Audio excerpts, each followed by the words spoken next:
Natuwa ng mga netizen ang nakita nila sa social media dahil sa account ng mami ni Bel Mariano ay hindi siya nakapollow sa kanyang mami. Samantalang si Donnie Pangilinan ay nakita nila na nakafollow ito.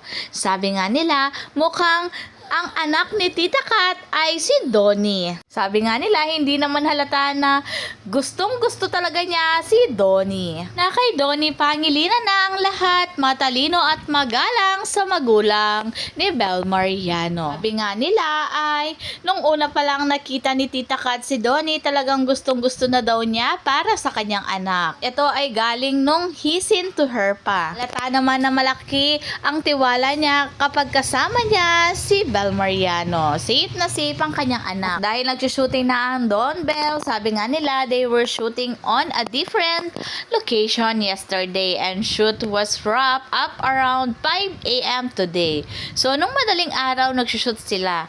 Including the past few days, madaling araw, rolling sila. Wow, prayers up talaga. More power, team. Tayo sa lakas. Pati bayan talaga dito sa stand. Matira matibay pag di ka sanay na walang ayuda everyday, di ka tatagal. Yung once a month or long overdue update from Don Bell. Grabe yung impact sa mga andito eh.